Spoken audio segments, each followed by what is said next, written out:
I was just getting some supplies for beer yesterday in a little shop where most of the things, not these things, are sold loose by weight. And they had some potatoes that looked really sad and they were reduced. But, I mean, there's no chance of eating these potatoes.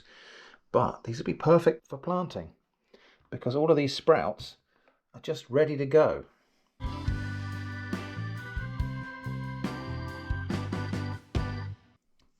So I bought a few potatoes and I'm going to use them as seed potatoes. There are potential pitfalls from doing this because the seed potatoes you buy from reputable, garden centres and as seed potatoes have often been grown from virus-free stock and they're, disease-free, guaranteed, and all that kind of thing. These will be fine. We're just going to grow some potatoes from these very wrinkly, green, sprouted potatoes. I'm going to grow them in these bags, universal grow bags, actually universal grow bags, apparently. These I got for £1.25 in Poundland. Anyway, let's get these out of the garden and get them planted. Right, so these bags are going to go here, next to the rhubarb. At the moment I've only got them just about a quarter full of compost. And that's pretty much as far as I'm going to take them for the moment. So I'm going to place 2 of these potatoes in each bag. Again, possibly overkill, but there we go. And I'm just going to cover those with soil. And then as those grow, I'll earth them up by adding more and more compost to the bags.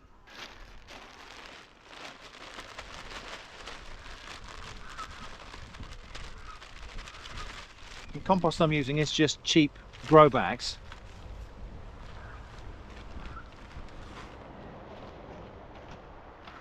But yeah, for the moment, those potatoes are only just underneath the surface. So we'll give those a good water in. I'll just keep the tops of the bags rolled up for the moment.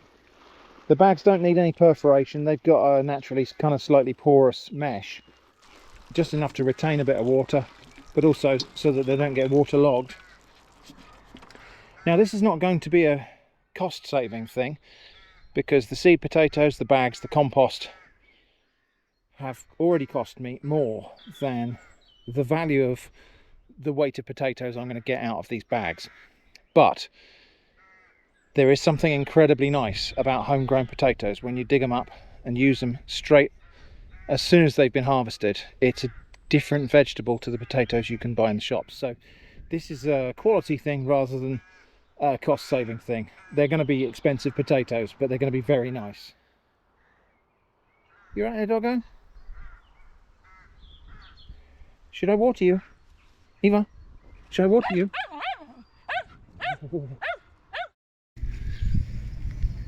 Insect friend of the day here. This is called a whiplash rove beetle. Don't know very much about these. I'm guessing it's a predator probably of invertebrates, so potentially a friend to the gardener.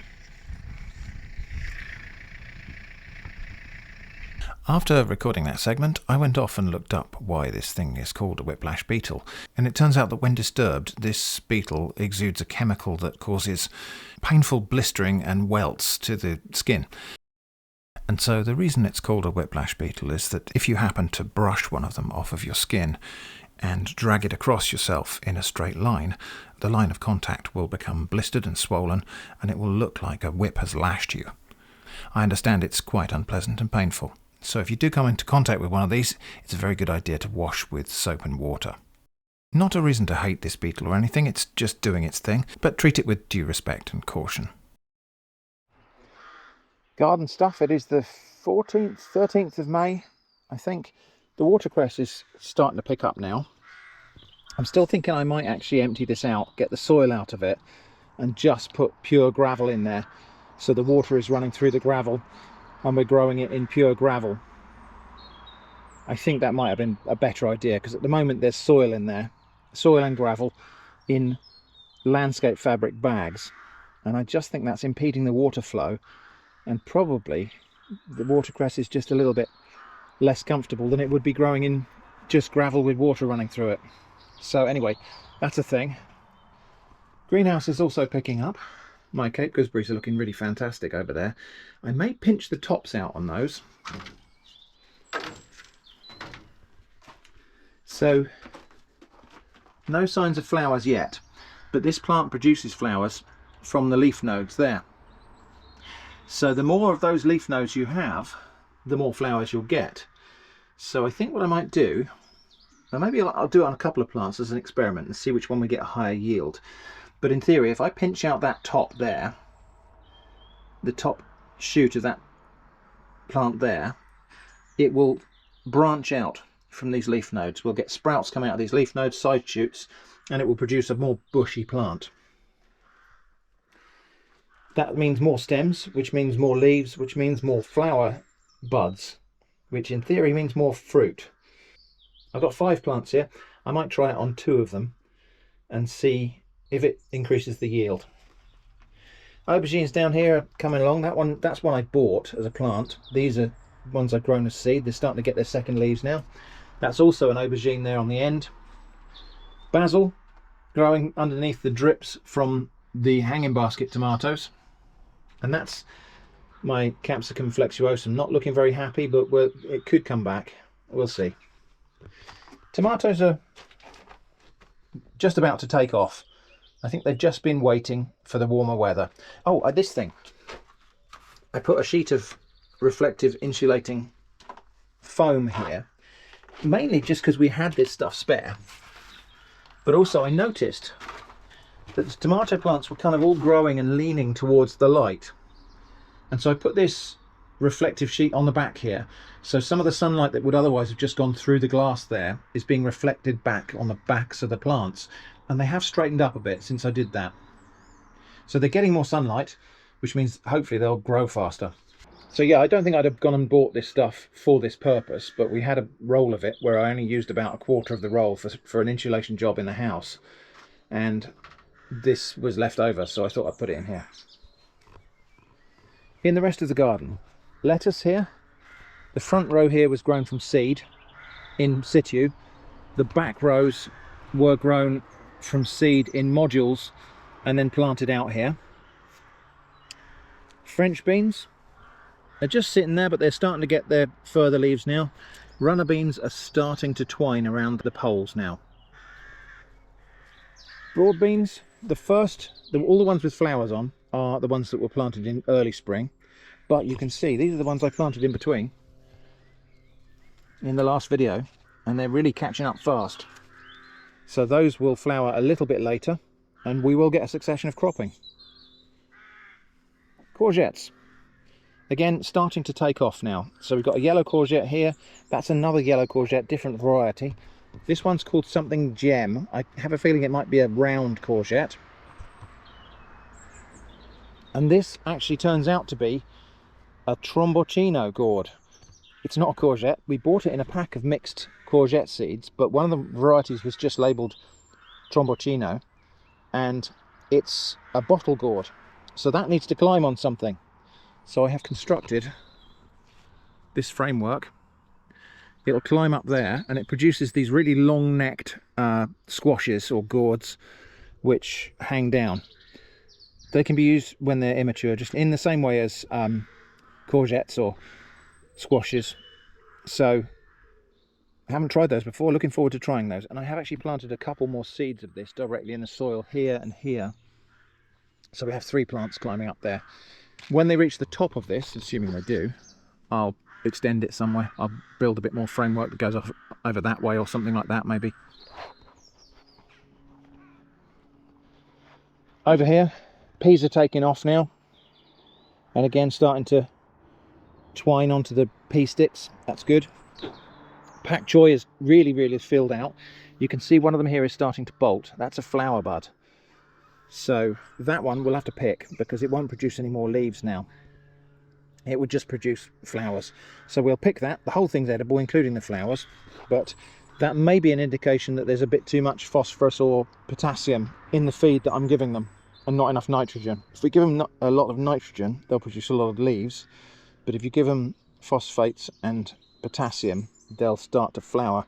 It could just be that that one's decided to flower. Anyway, we'll pick that and use it in a stir fry tomorrow. Kohlrabi is looking pretty good. Starting to just see the start of a development of a bulb there. Same thing with the fennel as well, just starting to see development of the fennel there on some of these plants. Radishes, which I'm going to let go to seed. And the onion experiment. So this is where I replanted my spring onion trimmings. And they have started to resprout. So there's one there, there. And then these two are the ones I cut in half. So I cut one of these in half vertically and planted the two halves. And they are both sprouting. So we'll see what they come to. The chard is starting to zoom now. Leeks are doing okay.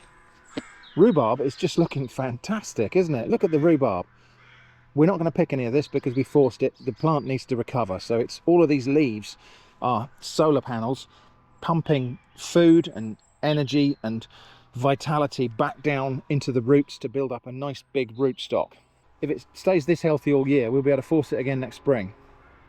No sign of potatoes yet, but they're in there somewhere. Oh, and the compost thing. I'm feeding this with comfrey and nettles on a daily basis now, and it's starting to really digest them. And then it's producing this liquid feed.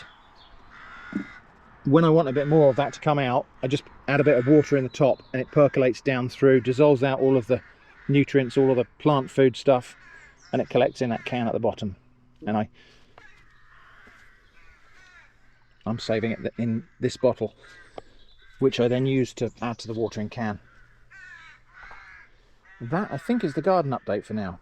Actually, no, it's not, because here we've got these are my haskaps, my honeyberries. This is a Siberian blue berried honeysuckle, the edible berries. And we've got quite a lot of clusters of berries on this plant. I don't know if you can see them. Here they are.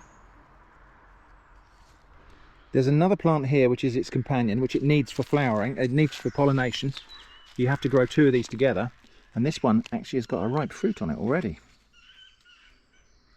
Not quite ripe. We'll leave that one more day. But yeah, we're going to be picking fruit off of this fairly soon. Gooseberries. Lots of nice gooseberries there. Just need to water this plant to plump those up now.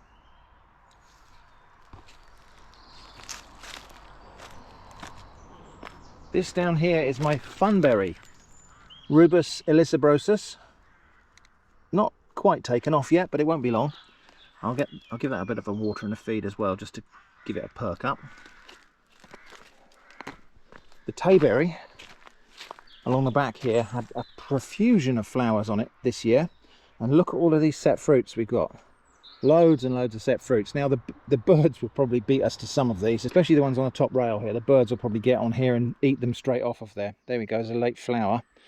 So we'll probably lose a lot of fruit to the birds. I'm not going to put net over them. The birds can have them if they want. This is a Saskatoon berry, which had quite a good fruit set on it, although you can see the berries that are already going red there and not developing. That's probably one that wasn't pollinated properly.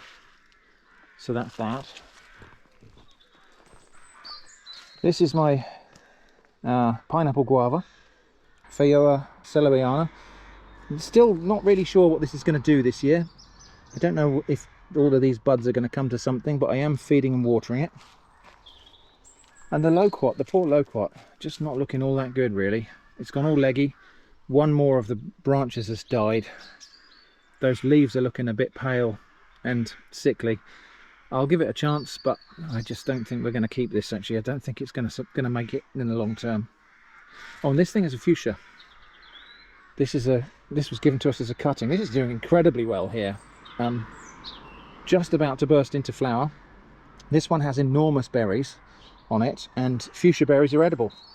So this is going to be the first harvest from the garden in 2025. We're going to have this pak choi here. And what a fine specimen it is. So we'll have that for dinner. I'm going to make a stir fry. And I'll find something we can plant into that little gap there, because we're not going to waste a bit of soil like that. So there it is after a lovely wash, and what a fine looking vegetable that is. not even the best specimen in the plot, but it needs to be used because it's got this inflorescence here. Now, if you're thinking that looks a bit like broccoli, that is because broccoli is a close relative of this plant. This is in the mustard family or cabbage family. This is pak choi, which is a form of mustard, but mustard and cabbages are closely related, and broccoli is just a flowering cabbage. So broccoli, cauliflower, all pretty much the same thing, really. And so that is just like a tiny little head of broccoli. Now, I'm not going to show the whole of this recipe. I'm not going to, just making a stir fry, I'm not going to show you the whole process. I might show you a photograph of the finished dish. If so, that's on your screen right now. But it did occur to me, here's a thing that I might plant in that space. So this is the base of a red onion. And again, there's the basil plate, just like we planted with the spring onions. So I think I'll try planting that in the garden. I might just trim off a little bit of the outside just to keep it neat, just to stop it rotting too much. So we'll just trim off some of the outside bits like that. I'm just going to start that off in about a centimetre of water in the glass there, just to start it sprouting. And we'll plant that in the garden in a couple of days' time if we've got shoots emerging from the top there. Life jackets will then be given to you. If a critical situation arises, then the captain will give orders for a series of 4 long blasts on the alarm to be sounded. I'm on a boat. I'm on my way to France. We're going to spend a couple of days in Normandy. There will be various little bits and pieces of video from our trip. I don't know whether there'll be anything organised though.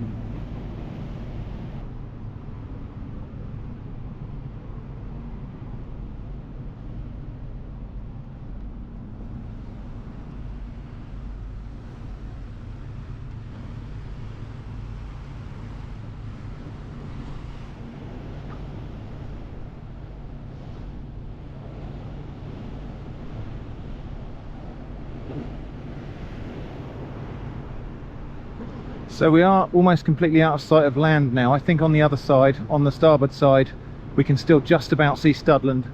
I might head round there in a minute.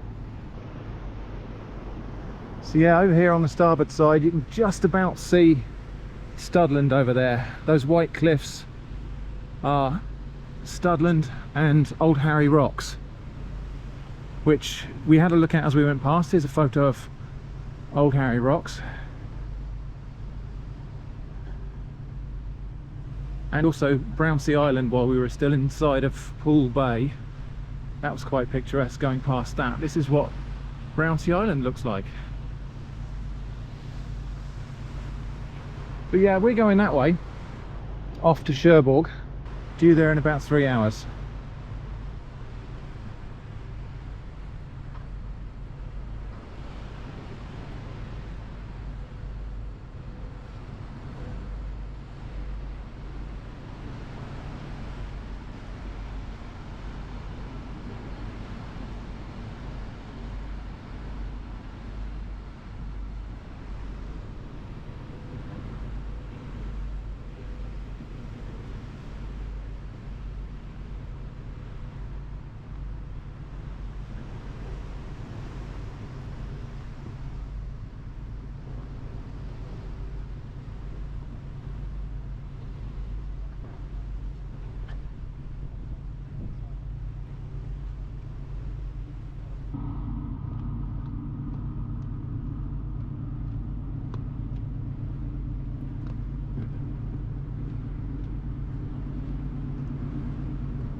Early in our visit, on the day of our arrival, we met up with our friends in the town of Sainte-Mère-Église, which was a key location for the early part of the D-Day invasion of 1944.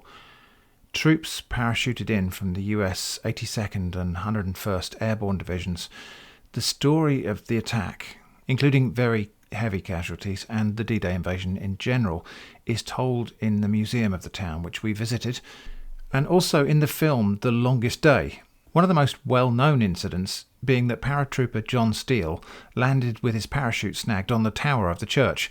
This is commemorated by a model on the same church tower today. Although, as an interesting point, the film The Longest Day, I think, doesn't really do justice to John Steele and portrays him and his mishap almost as comic relief. But in reality, he was captured by the occupying German army after hanging up there for 2 hours.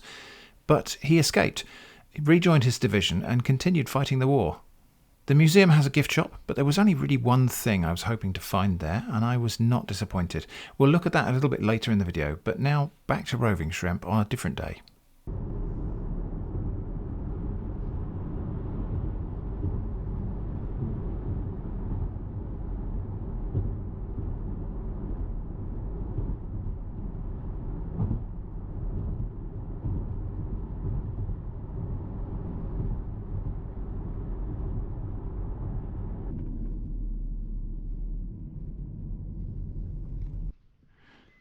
So I'm here in, I think this is the Val de Saint-Pierre, Valley of St. Peter. That's Mont Saint-Michel over there, St. Michael's Mount in French.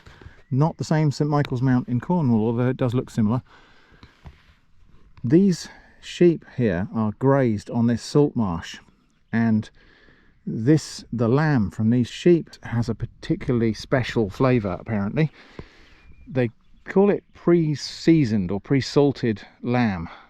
I don't think it's actually salty, but the lamb feeding on the salt herbs does supposedly impart a unique flavour to the lamb produced in this region. And I'm going to be lucky enough to try this today. So the friends we're staying with have bought a piece of lamb to cook for us that is salt marsh lamb. So I'm going to try that later. I will let you know how that goes. While we're here though, look at this plant down here. The plant with the greyish leaves down here, that's marshmallow.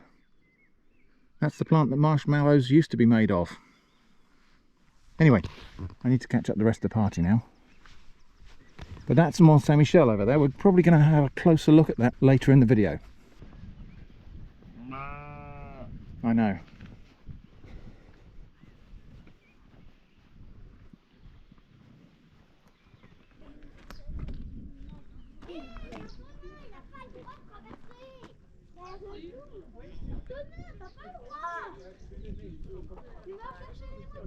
Now, it may not be very exotic, but I'm doing a little bit of foraging in a foreign country here. So this is sea beet, growing here right next to the salt marsh. And I just think that this will make an excellent accompaniment to this evening's salt marsh lamb, because this has got the flavour of the salt marsh as well. So some nice sea beet. I want to show you this tree because it's... Well, do you recognise what kind of a tree this is? This is a loquat tree. And this is a little bit special to me because I planted this tree. I grew this tree from seed and gave it to my friends, and they've planted it out here in the garden of their cottage in Normandy. And it's doing really well. Much better than any of the other loquat trees that I've planted, including the one I've got back at home in Dorset. I don't know if it's just the little slight warmth in the climate here. Obviously we are a few miles south of the English Channel instead of a few miles north of it. It just seems to be doing that much better. So it's I'm jealous really that this one that I planted is doing so much better than the other ones I've planted and grown from seed, which not doing quite so well at home. So today we're making a very short pilgrimage to that, which is Mont Saint-Michel, the Abbey of Mont Saint-Michel. It's I don't know, we're walking about a mile or something like that. Just an update on the salt marsh lamb that we had yesterday for dinner. Fantastic. Really, really tasty, really tender. Here's a picture of my dinner. I didn't have the camera running with dinner because I wanted to enjoy the experience of the lamb, but it was superb. For now though, we're walking to that rather fairy tale looking building over there, which is the abbey on the island. So we're going to be walking across a causeway to this island. This technically could have been one of my Islands on Foot series of videos, but I think I don't want to spoil the day too much by having the camera running all the time. So here's a view of us approaching the... We're not actually on the causeway yet, not on the main causeway. Now, I haven't done a lot of research coming here, so I'm not going to be giving you a guided tour of this place. I'm not going to be trying to tell you about the history of this place. I've kind of almost on purpose not deeply researched this, because that spoils my encounter of the surprise and spectacle of visiting this place and learning about it on site. So you'll do some of that along with me, I'm sure. There'll be links in the video description if you want to know more about the history and the composition of this place.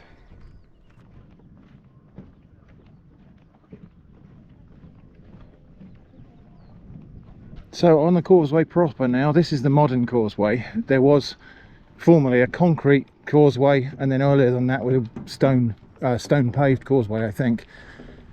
But this is the modern one, where there's been a lot of restoration here to try to restore the tidal flow and to make sure that this is maintained as an island rather than just a thing that's attached to the mainland. You can see over here though, there's a sandbar joining the mainland to the island at low tide. At high tide that will be inundated, I imagine. What an amazing view. Tiny bit of stuff for bus nerds here. So the buses don't have any facility to turn around at the other end of the causeway here. So the buses are double-ended. The driver just moves to the other end and drives it the other way. The buses never turn around.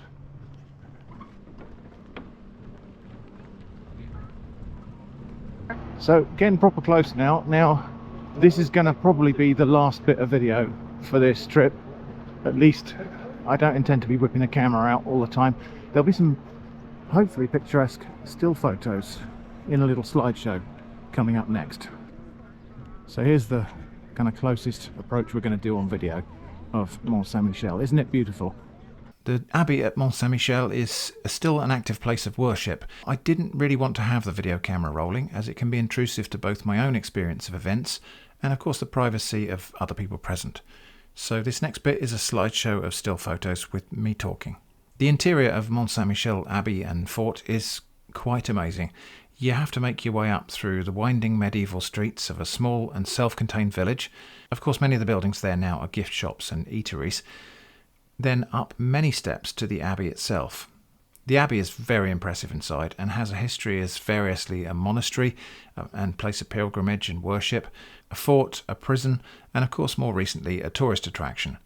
It was built in several phases, with pieces being constructed on top of each other, so there are lots of vaulted ceilings and huge supporting pillars. There's also one room containing a huge treadmill that was used to drag big wooden sledges up a steep ramp on the south side so that provisions could be lifted up. I think that's from the prison era of the place.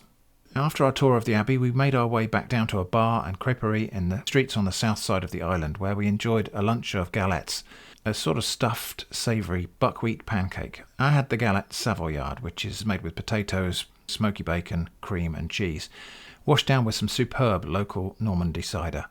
Then it was time for this exciting excursion across the bay.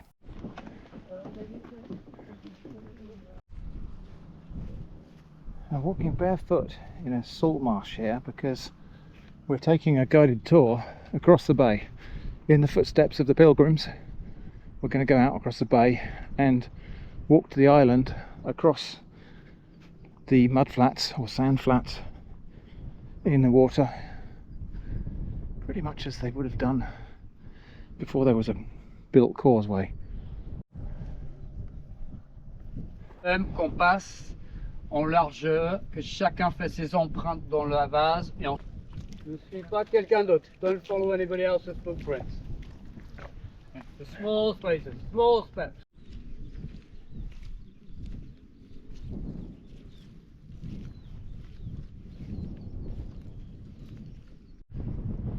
So our guide, who is trained and qualified and experienced to guide us across the salt marsh here, has showed us how to cross a creek, which is what you saw just now, and we're going round the bay, and then we're going to go across there, back round the other side of the mount. But I need to catch up with the group now. One thing that's quite remarkable is the quiet out here. I can hear a plane somewhere over there, but apart from that, and a skylark I think possibly, apart from that, we are a long way from people, a long way from the noises of civilization. Déplace, on bouge les pieds d'endroit, on reste pas au même endroit. So we're going to jump up and down, and then you move around. Keep your feet moving, keep your feet on the surface. Les pieds sur le surface. Faut pas de trucs de son. Plus loin, on peut. Plus près de moi, allez, saute. Saute. On se déplace, tourne, move around. No, restez. You can stay on it, Don't stay still. Mais So this is a demonstration of quicksand. Yeah, don't in the same place. Move around on it, but not in the same place. T'as perdu ton chat. Donc quand tu veux sortir, ça marche pas, et la réaction c'est de redescendre plus. Et si on panique, bah là ça va vite. Ok. Si je continue, je vais descendre jusqu'à la poitrine. If I keep going, I'll go all the way down to the chest, then we float. That gets complicated. Si je suis à la poitrine, c'est compliqué. Regarde ce qui se passe. Maintenant, si vous regardez les volcans d'eau. Can you see the little volcanoes of water? Yeah. Ça c'est l'eau qui monte, le sédiment qui descend. Et après l'eau, elle va s'en aller. Et quand il n'y a plus d'eau, c'est du béton et personne ne peut vous sortir. When the water goes, this is the sediment going down, the water coming up, and when it's gone, it'll run away. It's like being set in concrete, and then no one can get you out. Right. So, to get out easily, I'm just going to remix with one foot. I'm going to work one leg, and while I'm mixing, I'm going to lift it out slowly. Because if we pull each other, it just dislocates things. Si on tire les uns les autres, on fait les luxations, ça marche pas. Donc l'idée c'est de mélanger, et je lève tout doucement, je travaille un seul pied, et je sors un pied entièrement. Forcément l'autre il descend.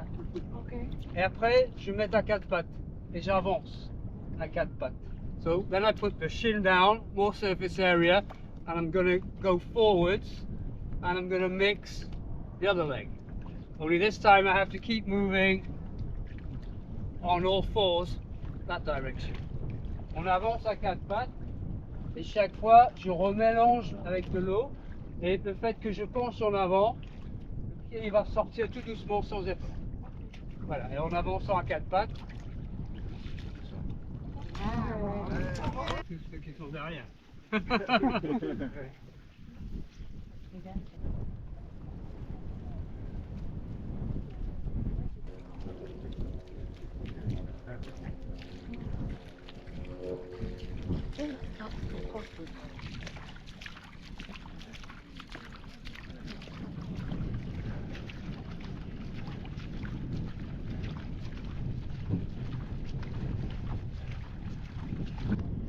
So this is a view of Mont Saint-Michel that not so many people get to enjoy.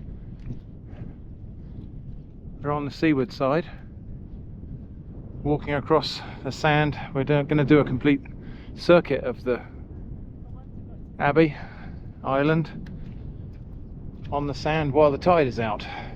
So that was us at Mont Saint-Michel and walking around the bay around the mount. We're going to head back to Studio Shrimp now for just a few wrap-up bits from the visit out here in Normandy. I've got a few things to show and tell. Back to the studio now. So that was a fascinating walk around the bay, led by Ian Wood from Kayak La Bay, who also does paddleboarding and kayaking trips depending on the tide. When there are small tides, he does the bay walks. When there are bigger tides, he does kayak trips. Links about that are in the video description. Great guy, really knowledgeable about the bay. Actually let us do a little bit of coastal foraging as well. So we picked sea purslane, and in fact we took some sea purslane home and added it to a tomato and onion salad, which was just fantastic. It's a kind of salty, tangy tasting succulent plant. In fact, I think the leaves are a little bit reminiscent of olives. In some ways, it's kind of salty and tangy, and with a little bit of bitterness. I think they would probably pickle really well. Perhaps that's the thing I'll try, because sea purslane grows here too. Anyway, so that was that. The other thing is that, so the Abbey of Mont Saint-Michel was built on top of several previous iterations of itself by Saint Aubert, who was formerly Bishop Aubert of Avranches, and he had a vision or a dream in which the Archangel Michael came to him and said, build an abbey on the mount, and he didn't want to do it. And the Archangel apparently came to him the following night and said the same thing, and he still didn't do it.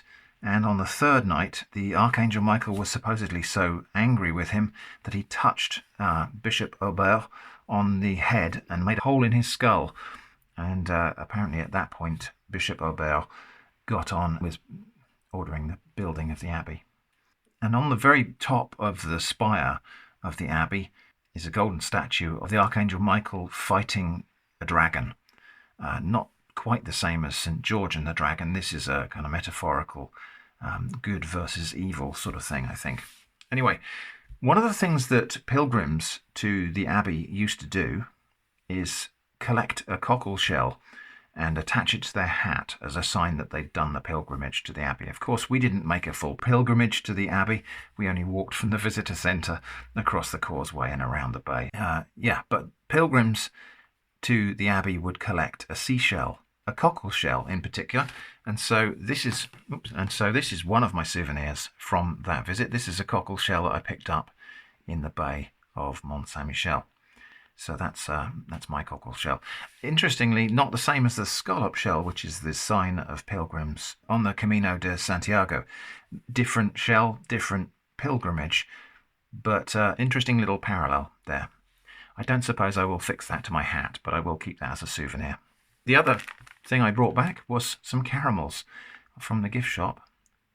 Caramel, which is salted butter caramels. I haven't tasted these yet, so I'm going to do that now. So this brand, the Caramel Fermier, had all sorts of caramel sauces, caramel candies and things. I thought this was probably the thing to bring home. So these are salted butter caramels.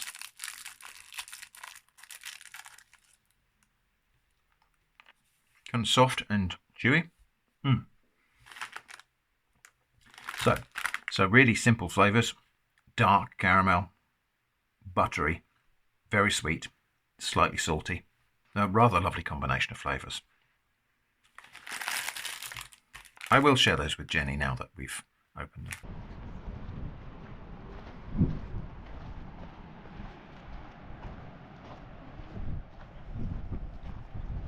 So, couldn't really come to Normandy without visiting one of these beaches. This is codenamed Utah Beach near Carentan, and this is one of the beaches where on the 6th of June 1944 Allied troops stormed up the beach and began the liberation of France.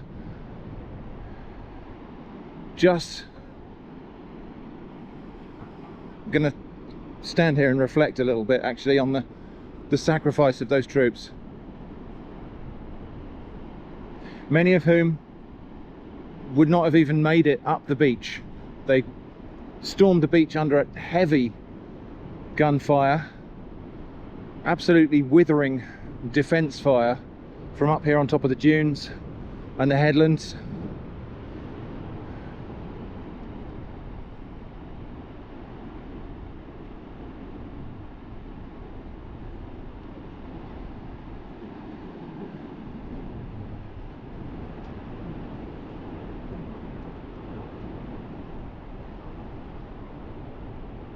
Just really wanted to come here today to to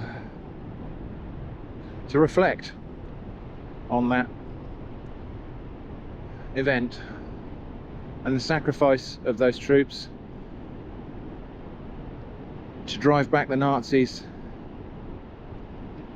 begin the liberation of France and the liberation of Europe.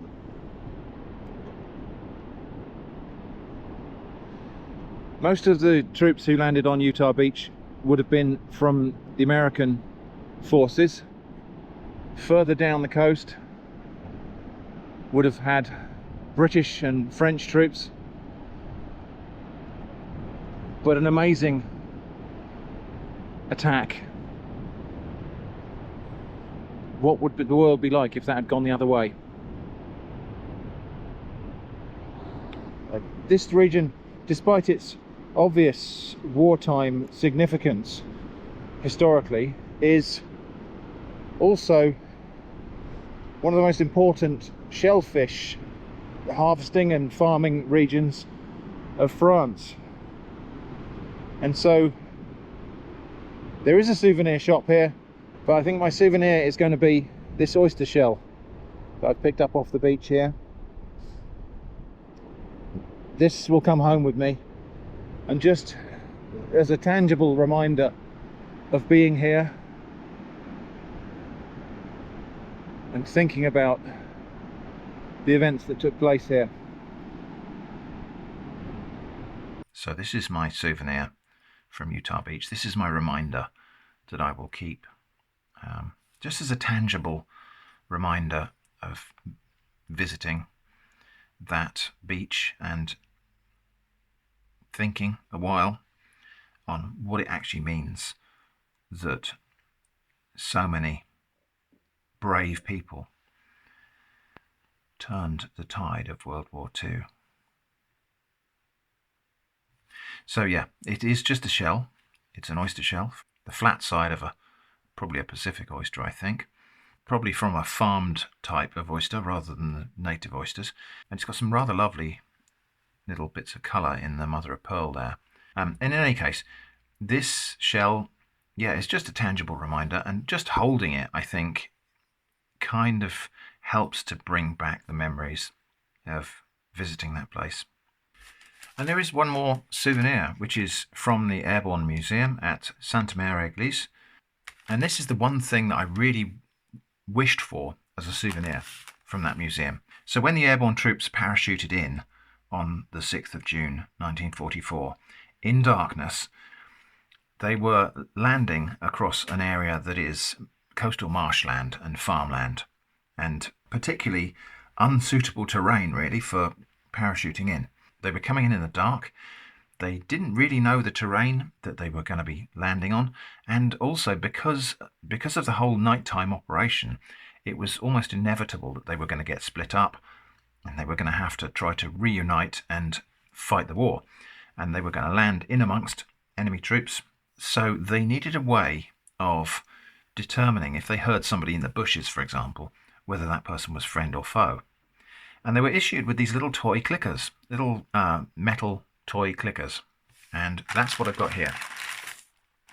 This is a replica. And so it is just a piece of brass and spring steel. And yeah, and so the notion is that soldiers were issued with this cricket. And they, if they heard somebody in the bushes, were to click it once, which actually makes 2 clicks. And if the person was friend and also had been issued a cricket, they would click theirs twice. And then they would know that they were both on the same side, because, you know, only the parachuting troops had these clickers. There is an incident shown in the film The Longest Day where one of the paratroopers clicks his clicker and he hears 2 pairs of clicks in response, and it turns out to be somebody loading their rifle, and he's shot dead. But I don't know whether that incident actually happened. I'm not sure how we would have heard about it if that incident happened, because obviously in the film, the soldier who that happened to didn't survive to tell the tale. So I don't know if that's just a bit of kind of artistic license in the film. But anyway, this is a replica of one of those clickers. which I really thought was the only kind of souvenir I really wanted to find in there, because it's a, you know, there was a lot of giftware and it's the books and things like that, and there were a lot of things which were generic military museum souvenirs. But this is something that's tangible, and it's made to the same design. This is a reproduction. It is embossed with D-Day and the date of the 6th of June 1944 on it, which obviously the originals wouldn't have been.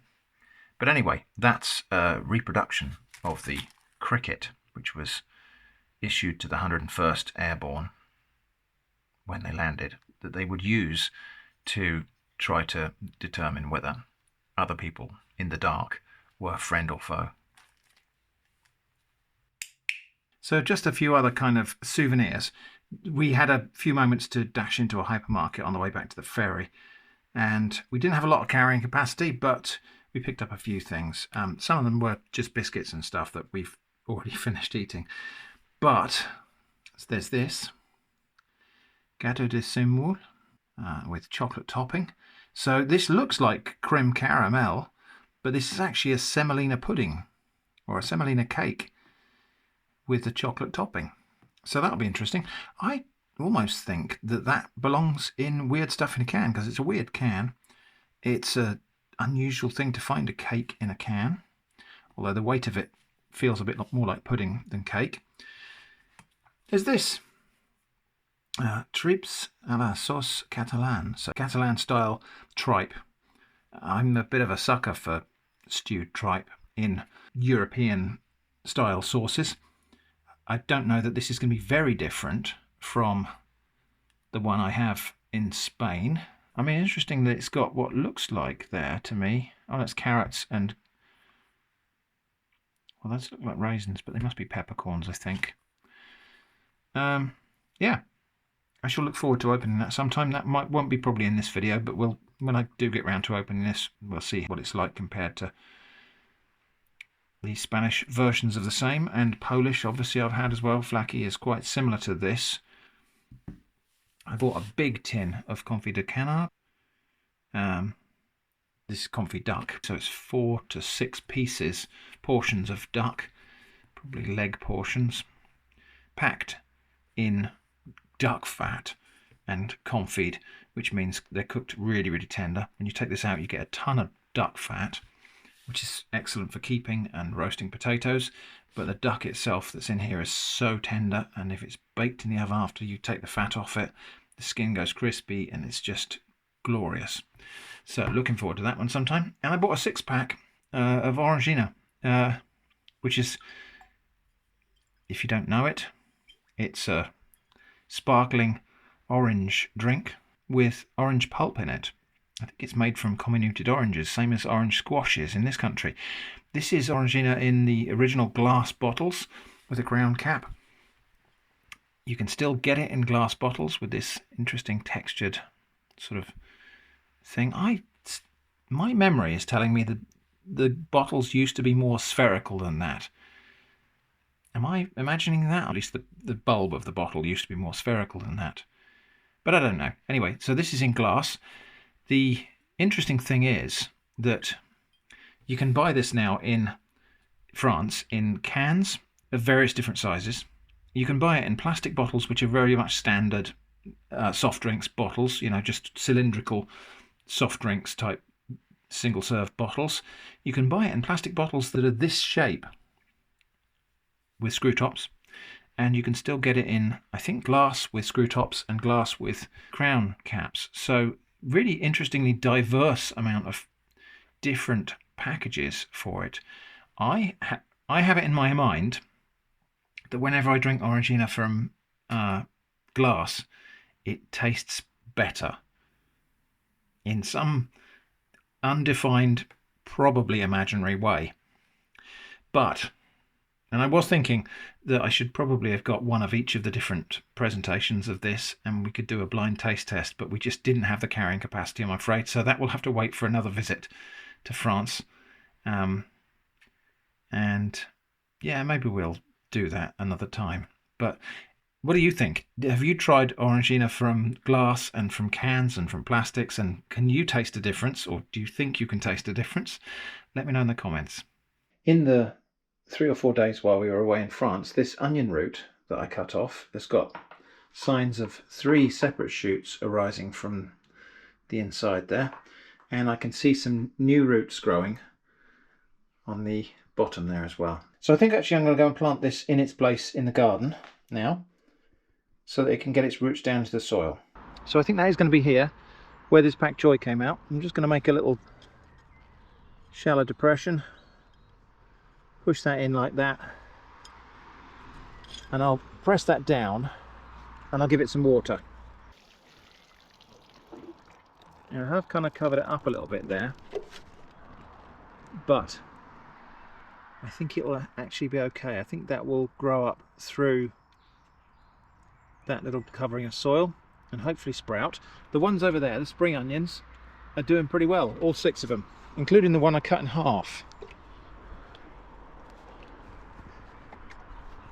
So these over here, I'll get rid of that weed there.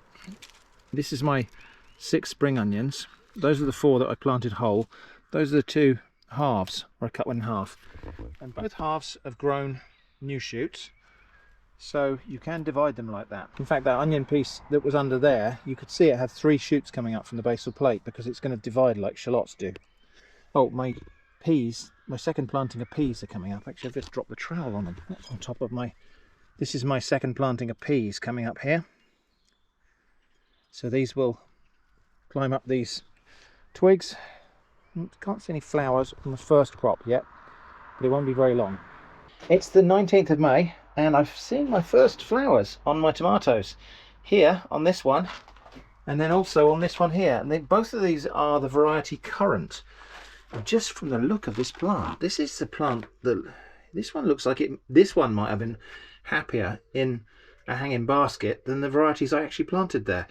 It doesn't look like it's going to get very tall, but we'll see. Oh, I've also got flowers on Alicante here, and I think that might be a flower truss developing there on cream sausage. The cream sausage plants are looking really kind of a bit weird and twisted. They've got this kind of twisted look to the foliage, but both of the plants have done that, and only that variety. So it's a bit weird. I don't know if that's what it's supposed to do. The leaves look a little bit veined and yellow as well. I've just given them some Epsom salts, so hopefully that will help. This one that's in the ground here, which is the variety, it's the same as the one I've got in the hanging basket, it's also got flower buds on it. It's looking really good, and actually that might be the indication that really next year we don't use the tomato planters at all. We just go straight on top of the soil. Perhaps just get some compost in there and then go straight into the soil. This is also a tomato plant here. It's coming up as a seedling, probably just a self-seeded one from a fallen fruit that fell here. I'll let that grow on a little bit, and then I might dig it up and put it in a pot. It's time for the comment positivity section, which, as I've said before, is just like the opposite of responding to hater comments. But first, I think we'll have a little taste of Orangina. Not sponsored, by the way. Right, unusually for a sparkling soft drink, Orangina comes with the instruction to shake, because there are little pieces of orange pulp in there that you need to shake to get into suspension.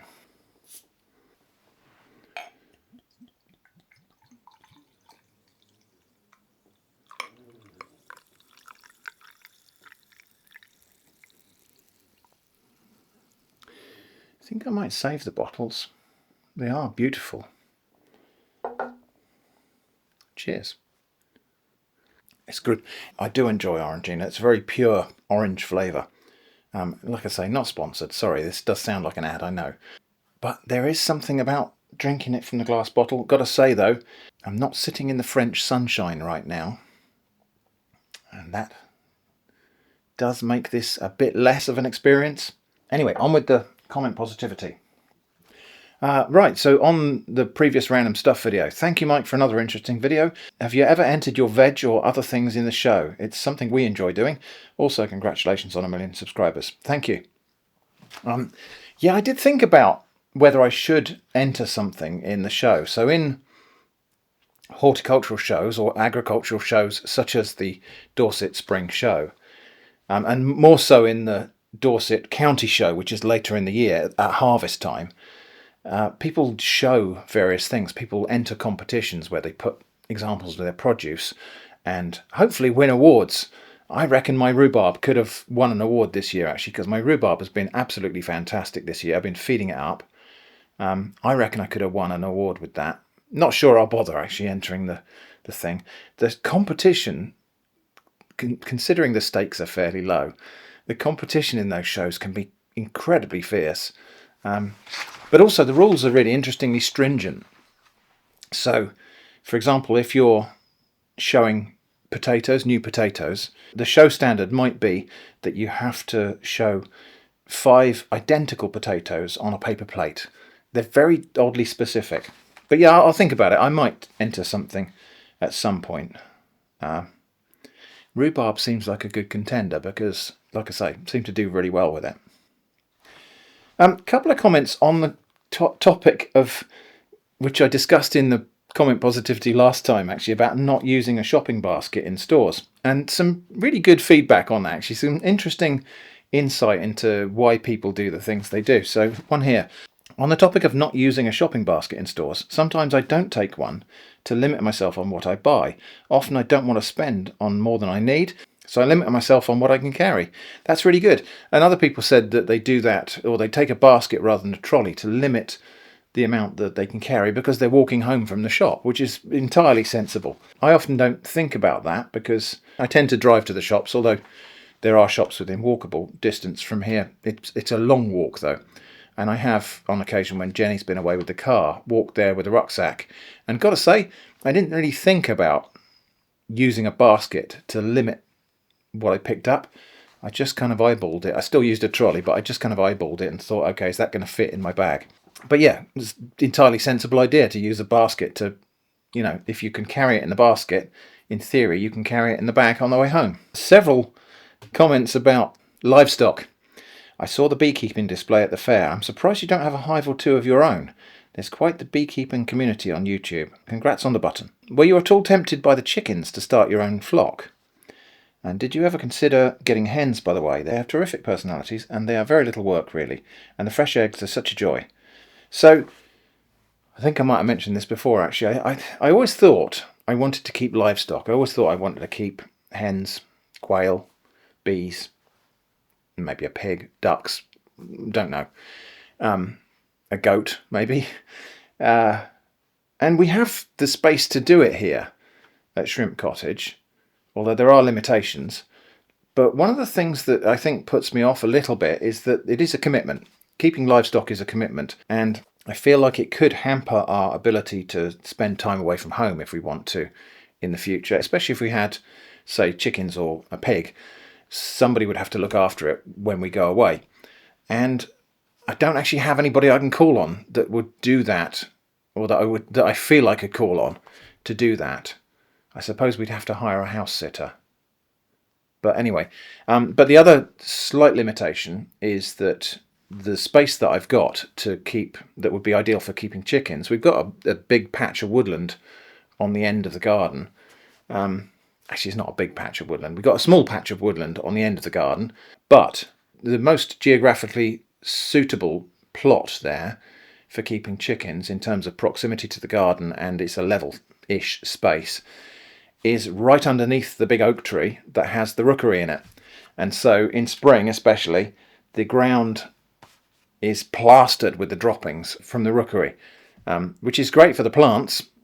I don't think it would be so good for the chickens. If we were to try to keep chickens in that plot underneath a huge rookery where there are rooks nesting and roosting, I think it would just be a nightmare managing avian diseases. So probably not going to do that. And bees, it would be interesting, but I suspect that that's something best left to the experts. I'm going to focus on trying to nurture and encourage the native wild bee species in our garden. So we're going to create habitats for the mining bees, for other little solitary bees and small hive bees like bumblebees. They have a very small nest, and other pollinators. We're going to try to nurture that aspect of insect pollinators rather than just getting a hive of bees. I do like honey, But I don't think people on an amateur level necessarily keep bees for the honey. I know that sounds really weirdly counterintuitive, but the amount of honey that I can consume probably wouldn't justify the difficulty and expense of keeping a hive of bees. I think it's probably a passion thing for a lot of people. I don't quite have the passion for that. I think that's probably better left to the experts, and I think I'll just continue to buy honey from local producers where possible. What next? I can't remember which video this was on, but it always warms my heart to see comments like this one. I watch this video quite often, and it's a bit of a comfort thing for me. Thanks. So thank you for watching, and like I say, it always warms my heart to know that people are enjoying my content. On the subject of scams, the scam puppies thing, lots and lots and lots of very heated comments, and I'm not going to talk about them because this is comment positivity, or at least I'm not going to feature them because this is comment positivity. But here's one that's interesting little bit of insight, I thought. Somebody said it's pretty obvious these ads are mostly for children. Adults know that robot puppies don't exist and the technology isn't there. It's literally just targeting children to scam them and their parents' credit cards. They also play the Christmas music just so that little kids can think, oh, maybe I can trick my parents into getting me this for Christmas. Pretty good theory, I would say, actually. Pretty solid theory. Maybe some of these ads that seem really obvious to us are actually trying to tempt children to go and grab their parents' credit card and order the item. Possibly that theory is corroborated by the fact that on the product page for that scam, they had instructions on how to enter the credit card details. Which, why would you put that there if it was somebody who knows how to use a credit card? The other interesting thing is, when I was thinking about that, I thought, oh yeah, but why didn't they put about how to enter your address as well? Well, the scammers don't really care about that part. They only care about getting the money, not delivering the product, whatever the product is, if indeed there is a delivery. But yeah, that's a sound theory. So a lot of these obvious scams that people scoff at might just be targeting children, mostly. Question on the liver and bacon popiettes. I want to make this, but without all the fuss. I wonder if making an unwrapped version would affect the flavour. I don't think it would, so I think that popiettes recipe, you could just use the same ingredients as that, not go to all of the faff of wrapping up the liver in the bacon. I'm pretty sure it would taste pretty much the same. You might want to chop it into servable pieces. I think the main advantage of wrapping up the popiettes like that was presentation and portioning. We did find it was just easy to dish out 4 of them onto a plate, and that was a serving. So I think if you made it as a big stew, there's a slim possibility you might dish out more for yourself. You might dish out more than you intend to, but self-restraint, will get you past that. Congratulations. Oh yeah, by the way, the gold plaque is on the wall there now. So I really like what you said in the comment positivity part. This is the opposite of replying to negative comments. It always baffles me as to why people, in particular celebrities, give so much attention to one negative comment over hundreds of positive comments. This is a really interesting thing, and it is baffling, isn't it, when you think about, so somebody's getting lots and lots and lots of positive comments, but also some negative stuff. Why do people focus on negativity? And I would say, I can't speak for celebrities, but as a so-called public figure, whatever that means, there is an interesting thing to all of this. I mean, for one thing, I'm just some guy. Despite having a million subscribers now, I'm still just some bloke. I'm a human being. And I think this is probably true for genuine celebrities as well.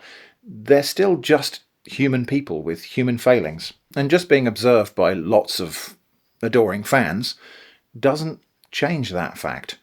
One of the things that's interesting, though, is the way that negativity scales. Because we as humans are kind of a little bit programmed. Our brains are programmed to pay attention to threats, potential predators, for example. And so I think sometimes negative comments might come across as threatening in some way, or at least they push that switch in our brain. In reality, negative comments are probably one of the more impotent threats that there really are. But it's not about what it is, it's about how it seems. But also there's a weird scaling thing. So you can have the same ratio of good to bad, so overwhelmingly good tiny bit of bad. But as it scales up, and you get loads and loads of good and more bad, it's difficult sometimes not to see the scaling of the bad things as a different phenomenon to the scaling of the good things. There is a kind of a limit at which all of the positive comments become overload, that you can't comprehend the magnitude of them. And so they're wonderful, but the positive comments are just this enormous thing that's to be marvelled at, and you can't really comprehend the size of it. The negative stuff, though, because it's a small proportion, at the same ratio as it always was, probably, that, because it's a smaller thing, you're more likely to observe that it's got bigger, that it's now not just one person, it's 20 people or 100 people doing weirdly hostile internet nonsense. I suppose it's just the way our brains work, that the ratio hasn't changed, but it's easier to see the change in the smaller part of that ratio than it is to see it in the vast part of it. There's also, I think, the instinct to right wrongs, to correct someone when you know that they've made a angry and incorrect statement about you. You know, when somebody says, for example, that they think my voice is AI, I want to tell them that it's not. I instinctively want to correct them and say, no, it's not. But in general, it's pretty futile trying to do that. And quoting from memory here, I read a really interesting little article or blog post on this subject. A very, very pertinent and salient piece of advice for anybody who's in any context where they receive good and bad commentary from the internet in general. Quoting from memory here. If anybody knows the source of this, by the way, please do let me know, because I can't find it now. But it was to the effect that it's easy for us to make the mistake that internet commentary is like after-dinner debate, that people who criticize you, for example, are wanting an honest debate with you, such as you might have after a pleasant meal, where you sit down and you thrash out an argument politely over cigars and port, and both of you are listening to and responding to each other's counterpoints. In reality, it's not like that. In reality, this is idiots shouting abuse from the window of a passing car. The only choice you have is to turn away.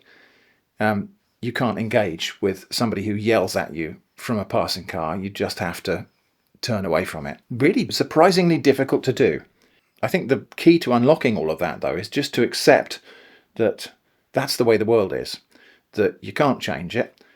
We can influence it in some ways. So this whole comment positivity section is about influencing the direction of comments on this channel.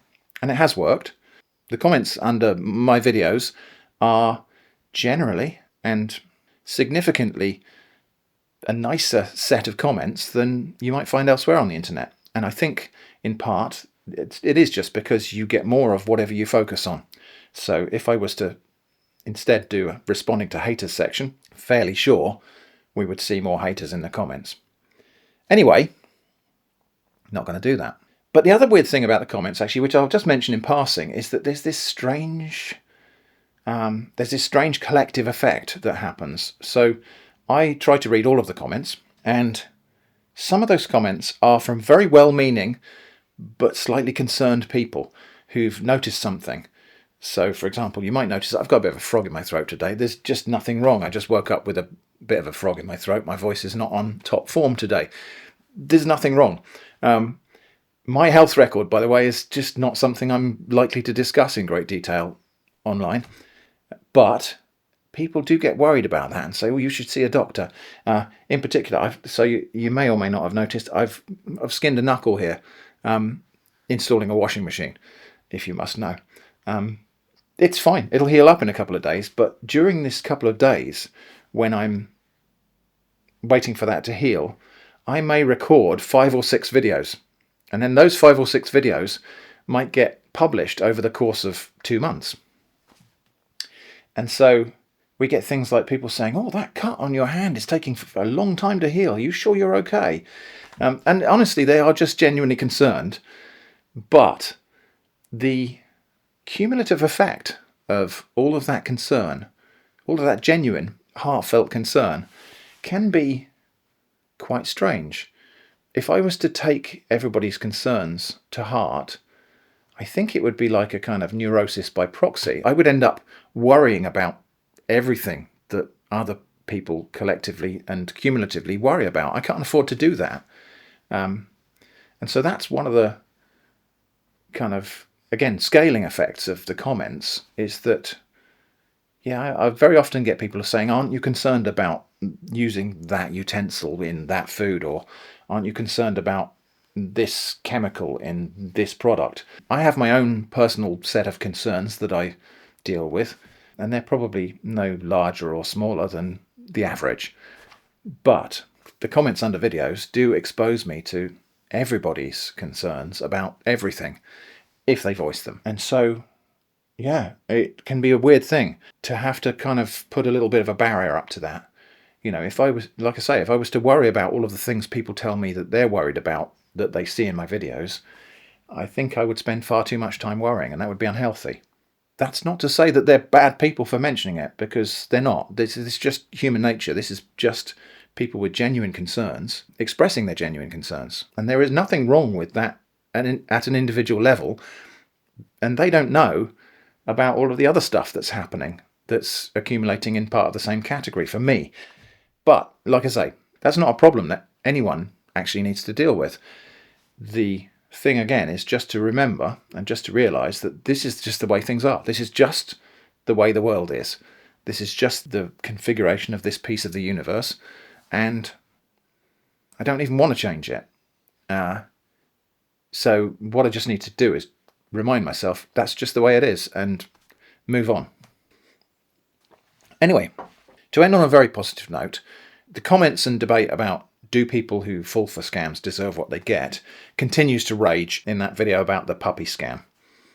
And I continue to get really, really toxic comments saying no sympathy and all that kind of thing, which we discussed in the last comment positivity section. But I just want to highlight and showcase some of the good, healthy attitudes that people have towards this that came out in the comments under the last one of these videos. I think sometimes people think having empathy makes them weak. I think that's poor reasoning. Having empathy for others and giving them grace when they make mistakes out of ignorance makes you more mentally strong. You have to take the mental exercise of imagining another person's experience, and then when you make mistakes, you're more kind to yourself and more emotionally resilient. That part about people who have no sympathy for those who fall for a scam, I really have a bee in my bonnet about people who self-righteously declare, I don't suffer fools gladly, as if it were a virtue. Well, in my line of work, before I retired, the patience to suffer fools gladly was practically written into the job description. We're all fools about some things, and intolerance of others' foibles is a regrettable character failing, in my opinion. I'd be proud to think someone would carve into my headstone, here lies Mary, she suffered fools gladly. Shouting, I have no sympathy, is something that pretty much works on the internet only. Imagine your neighbour telling you they got scammed, and then you look them dead in the eye and say, deserved. Perhaps the enabling nature of toxicity already indicates to people that they could do that in real life. Scam victims, I agree 100%. If even someone like Jim Browning can get caught by a scam and temporarily lose access to his YouTube channel, then anyone can. People need to stop acting like they're superior to other people, because it says far more about you if you lack empathy and are so judgmental than it ever does to the victims of scams. And that's a case in point, actually, that one. So Jim Browning, quite well known technical scam baiting and scam investigation YouTuber, got scammed and lost his YouTube channel for a while. Got scammed by a phishing scam that was masquerading, I think, as an influencer marketing offer of some sort, like a sponsorship offer or something like that. And to me, the scam that he fell for seemed painfully obvious. But we all come from different places and we're all seeing the world through our own lenses. So yeah, I was surprised that Jim fell for that scam because, like I say, the scam seemed obvious to me, but it only seems obvious to me because I'd seen examples of it before. But also I think probably because where I don't do any sponsorships and I don't accept any of those things. My guard is already at a higher level anyway when I get these offers. So I think probably for me, I'm more likely to suspect a genuine sponsorship offer is actually a scam than I am to think a scam is a sponsorship offer, just because the whole category of these offers, scam or not, is just go away for me. But yeah, that just goes to show you that, but yeah, smart people can get scammed. It's about vulnerability, not stupidity.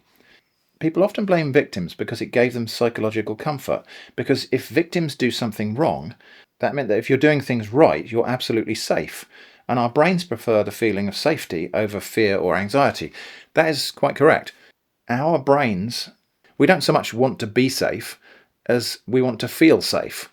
In reality, feeling safe often comes from being safe, but our weird brains will accept just feeling safe as good enough. And so if we can feel safe by pointing at someone else who's not safe and saying, look at that idiot, our brains will accept that and think that there's something special about it, when in reality it's actually probably a slight weakness.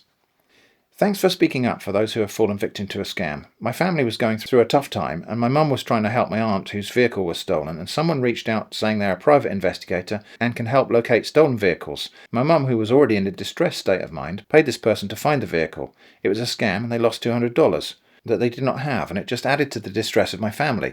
If my family wasn't already so distressed and mentally just broken, I'm sure my mum wouldn't have fallen for the trap, but she was just so desperate and upset from the other issues going on. Sometimes people can't see the red flags when their minds are occupied with everything collapsing on them. Empathy and kindness is free. And that last point there, I really want to pick up on, actually, because this whole thing about I have no sympathy for people who fall for scams, it's not like you're born with a finite supply of sympathy in your body that you can only dish out to people who are worthy. You can manufacture fresh supplies of sympathy and empathy. It's not a thing that you have a limited lifetime supply of. It is free, and we should use it more.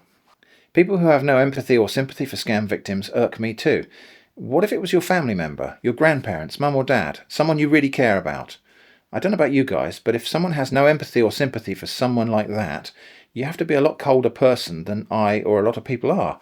Not exactly something one would be celebrating, in my view. Nobody likes the I told you so guy. And finally, blaming the victims of scams. Every talent is a gift that comes with an obligation. The wise are to counsel the foolish, the strong are to support the weak, the courageous are to protect the fearful, the wealthy are to take care of the poor, and the happy are to comfort the sad. To blame stupid people for being tricked is not only heartless but arrogant. We can all lose our intelligence in an instant by sickness, age or injury. Especially vulnerable people should be protected, not taken advantage of. Victim blaming is a vice that only shows one's short-sightedness. Well said. And on that note, we'll end. Thanks for watching, and I hope to see you again soon.